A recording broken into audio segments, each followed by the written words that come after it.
نحمده ونصلي على رسوله الكريم أما بعد فأعوذ بالله من الشيطان الرجيم إن الله يحب التوابين ويحب المتطهرين۔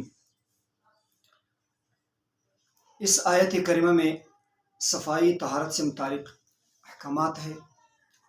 تو سب سے پہلے ہم اس پانی کو ڈسکس کرتے ہیں، اس کو بیان کرتے ہیں جو صاف ہو، طاہر ہو، مطہر ہو، اور پھر اس پانی کو جو نجس پانی جسے کہتے ہیں۔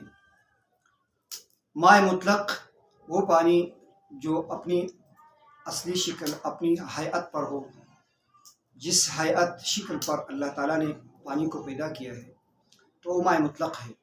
وہ طاہر بھی ہے، مطہر بھی ہے، غیر مکروہ ہے۔ اس سے وضو، غسل اور ہر چیز کو صاف کر سکتے ہیں۔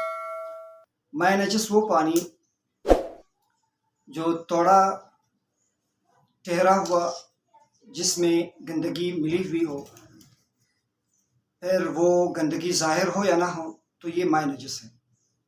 توڑا ٹھہرا ہوا جس میں گندگی ملی ہوئی ہو، اور وہ گندگی ظاہر ہو یا نہ ہو، اس کا اثر ظاہر ہو یا نہ ہو، تو پھر وہ پانی نجس، ماء نجس ہے۔ تو اس کو نجس پانی کہتے ہیں، گندا پانی ہے۔ اس سے وضو، غسل، ایک اور چیز صاف نہیں ہو سکتا ہے۔ ہاں، اگر پانی زیادہ ہو تو پھر اس کو دیکھا جاتا ہے۔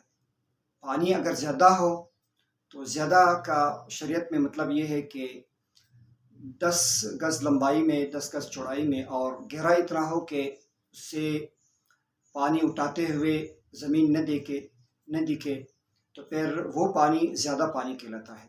تو یہ زیادہ پانی اگر اس میں نجاست مل جائے، گر جائے، تو پھر وہ نجاست اگر اس میں ظاہر ہو، اس کا اثر بھی ظاہر ہو، تو پھر وہ جتنا بھی ہو، یہ پانی پھر گندا پانی کہلاتا ہے۔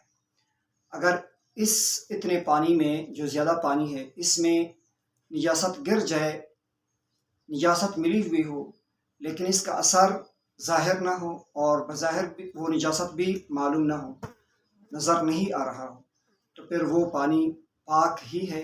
اس سے وضو بھی ہو سکتا ہے، اس سے غسل بھی ہو سکتا ہے۔ اور وہ پانی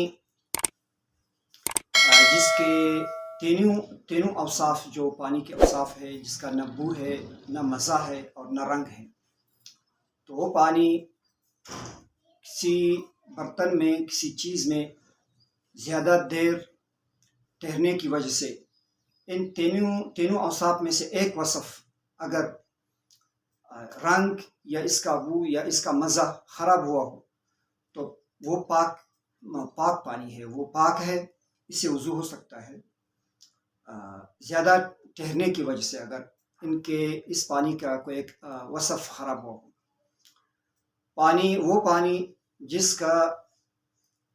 جس میں کوئی ایک ایسی چیز مل جائے جس کے 2 اوصاف ہوں، جیسے دودھ، اس کا ایک رنگ ہے، اور اس کا ایک جو سفیدی رنگ ہے، اور دوسرا اس کا مزہ ہے، تو پھر یہ اس طرح کی چیز اگر پانی میں مل جائے،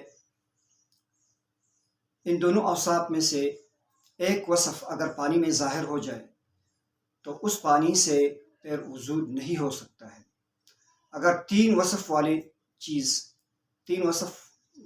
والے جو چیزیں ہیں، ان میں سے کوئی ایک پانی میں مل جائے، جیسا کہ سرکہ ہے، سرکہ کا رنگ بھی ہے، اور مزہ بھی ہے، بو بھی ہے، تو اس کا اگر 2 وصف پانی میں ظاہر ہو جائے، تو پھر اس سے وضو نہیں ہو سکتا ہے۔